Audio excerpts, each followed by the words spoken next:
Stretch. And try to relax those shoulders, relax the neck.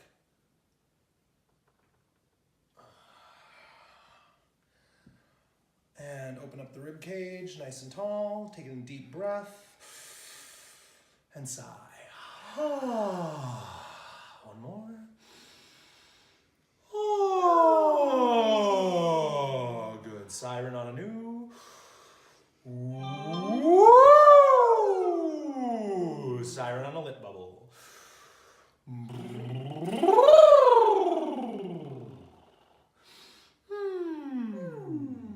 Lovely. On a hum.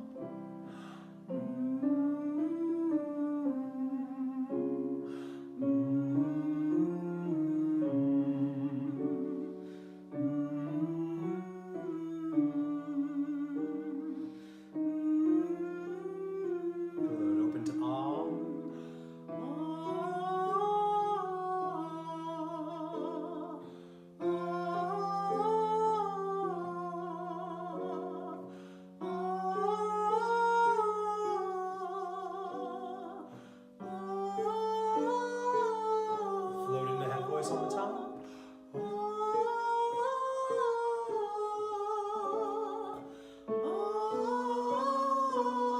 Yeah, we're working out those clinks, that's okay.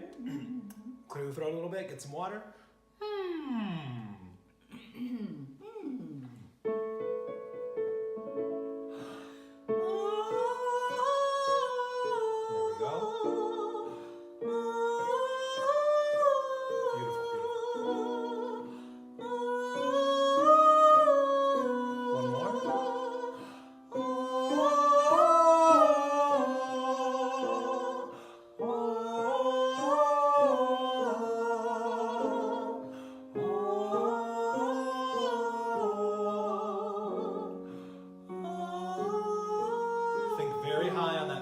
Pitch. You have a tendency to scoop a little bit from underneath the first pitch. Okay.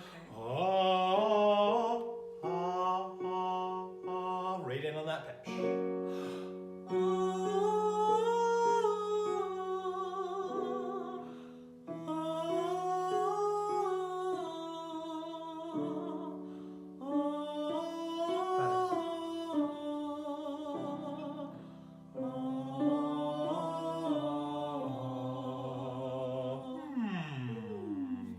Good job.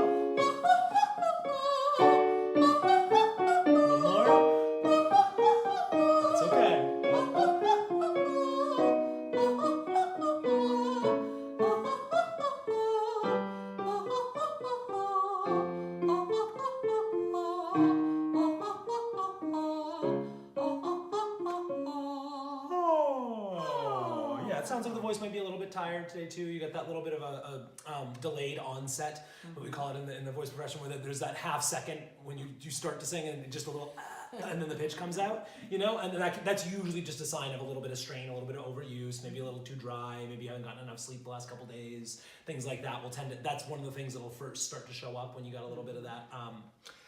Whenever you got a little bit of a stamina issue. So I wouldn't stress on that too much. If it stays for another couple of days, you might want to consider, taking a day off of practice for a little bit, maybe a day or two of voice rest, get some extra sleep, because that's usually the first sign that your voice is starting to strain a little bit. When you get the, I figured today this is my rehearsal day. That little feel where yours is shorter than that. I'm just making it obvious so that But that delayed onset when you feel the air moving, but the chords don't quite lock in for a half second. I felt it. Exactly, and it was fine on the way up, and then it started to show a little bit more as it came, and it was a little bit, after we sang a bit on the it came in a little bit more after that too. So it's one of those things that when you haven't used your voice for a few seconds and you kind of recover whatever, you're fine for 10 seconds, and then you sing for a while, and then it starts to we work its way back in and it shows up. So that'll probably show up at the end of our song as well. We get to, because it's a long song. So by the time you get to the end there, your voice will have been used for quite a bit and you'll have to push a little bit harder to get those notes to start. And that's okay, because sometimes you have to do that for a performance. Like you can't move your Sunday gig. You know, you got to perform. So that's when you got to do it. And if the voice is in perfect shape, that's okay. If it's not in perfect shape, you got to go on stage and you got to do it. You know, when you got a gig, you got a gig. But what you can do is be strategic about how much you practice, because you do know the song really well. You just performed it with the piano, with the recording, with everything being, you know, synced up and everything, and it was fine. It was flawless. There were no real problems. There are some small technical things we can clean up, but there's nothing that needs to change from that. If you perform that way on Sunday, it's beautiful. People will love it. It's going to be fine.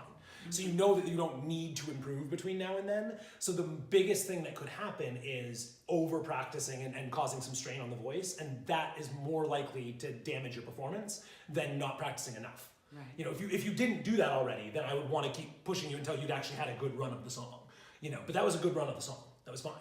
And so once you're at the point where you can perform it to a level that's acceptable at performance, then usually the extra practice is helpful if you're in good voice. But if you're starting to feel that little start of strain coming in, you're gonna do better off using that time for rest than using that time for extra drill.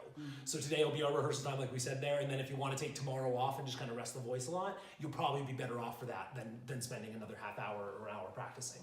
So give yourself plenty of time on Sunday to give a nice slow warm up, nice and gentle. You know, start with the sighs and the hums. Stay within your medium range for a while. Don't really push the edges of the range. Just stay nice and relaxed. But give yourself a nice solid, 15, 20 minutes to get the voice moving before you go in there. And you can use one of the past lesson videos or some of the other stuff on my channel, whatever. Yes. Just use some of the simple stuff. Don't go to the extremes.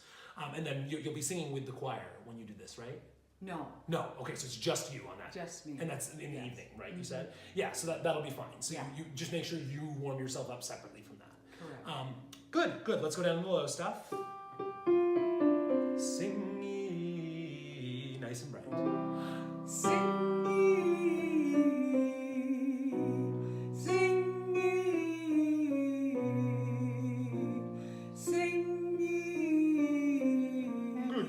More depth and chest in there. Sing me, sing me, sing me, sing ah, sing ah, sing ah. Yeah, do that one really, really breathy one. Sing ah. Do that for me just to feel the extreme. Sing ah. Good. Now give me your best. Just go ah. Ah. Ah. Ah. Yeah, bring it all the way up in the front there. Ah. Ah. Yeah, there you go. Ah. Annoying voice. Ah. Yeah, so when you get down to the very bottom, that voice is okay. Now you can shape it a little bit more, so it's not but you can use that power, because you have a tendency to get stuck in your head a little bit, which is fine. It's a better default than getting stuck in your chest, and it's very, very good because you are mostly a choir singer, which means you should always default to your head voice all the time unless they're asking for something else, because most of the time the head voice is going to blend better in a choir than the chest voice stuff. So totally fine that you develop that habit, but in your solo stuff, when it does go low, it's okay to bring out more of that powerful chest voice, and it will make your high notes sound better the stronger your chest voice gets, because then you can use a little bit of it in your high stuff when you need to for power. One and all is much better than one and all. That's pure head voice. That's how you would sing it if it was in a choir with a full soprano section. One and all. But if you're singing it as a soloist, you can put a little bit more of the chest in there and give it one and all, which is like a 50-50 chest head voice split. So we want to develop that chest down here in the rich place when you can. So as we're going down the low stuff, when you know you don't have any high notes coming up, just let yourself use that that kind of calling voice. Okay. If the kids were out playing, and the street lights come on and it's past dinner time, so you call them in, you say, Billy, Susie, come in. You'd never say, Billy, Susie, come in. That's not going to carry, Right. So you use like, Billy, Susie, time for dinner. That's the voice. Hey. And that's actually one that some of my voice coaches have used before, is just use the call of like, hey, like you're calling to someone down the street. Hey, can you try that? Hey.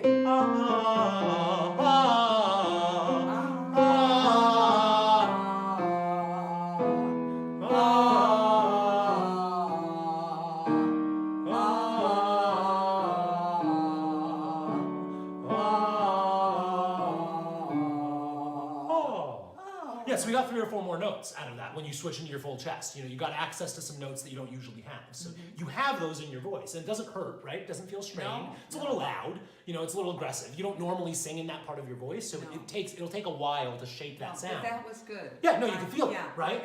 Absolutely. Yeah, and so and that's very different because in choir, in choir land, that would be a very bad thing, right? If you start singing the soprano parts like that in our choir, I'm going to say, Nancy, shh, fit the sound. But Oh no, Topher, it's you. no, I always stick out. I always stick out in every choir that I'm in, and that's a part of it. I'm a very loud singer. So, but you need to learn to shape that sound so you can use it because it is beautiful and it does. It feels different, but it's beautiful, and you can use it in like Deep River. My home is over Jordan, deep river, Lord. I want to cross over into campground. I want to cross over into campground. Like my notes are fine and the vowels are okay, but like it just doesn't sound good. The tone quality isn't nice down there when it's all head voice. You need some of that body in the space. Good. Let's do one more down there, and we'll just take our vowel one down there a little bit and try to stay in that chest.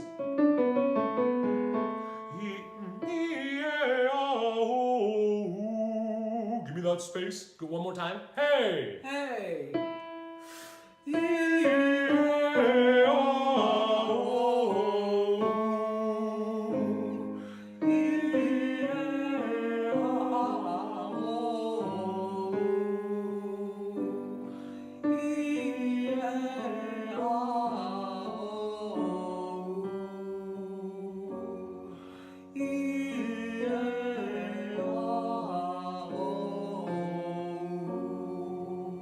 Yeah, so just feel out that part in your voice once or twice a week. It doesn't have to be every day, but a couple times a week. Just do that. Do one of the low warm-ups that we've done before. In my channel, if you just search low note warm-up, you'll find 100 of them. Find the low note warm-up and just go, hey, hey, and then sing the low note warm-up and try to stay in that space because that helps you find that space. Sure. When I just say chest voice, you tend to just do a little bit of chest and keep most of your head in there. But when you do the call, you really get, because you would never go, hey, hey, like no one's coming if you do that. You know, the kids are gonna stay out playing all night long. But if you go, hey, there it is. There's that power, it's there. And you don't need it all the time, it's not for the high notes, it's not, you know, but just isolate down in the low, use that space for a little bit, and just play with the tone. Try to make it a little rounder, try to make it a little bright and brassier, try to make it a little quieter, try to make it a little louder, like just play around with that sound, because you haven't sung in that part of your voice very much, so you just need more experience there. So I'm not too concerned with the quality of the sound there right now, I'm just concerned with like banking 50 hours of singing in that voice before we really worry too much about shaping the sound, because you just haven't done it much, you know? It's like teaching a kid how to race bicycles when they're still like wobbling and about to fall off. It's like, you gotta learn how to balance first. You just gotta get on the bike and ride it a bunch until you don't fall down anymore, and then I can teach you how to win, you know, the Tour de France or whatever. But you don't start there.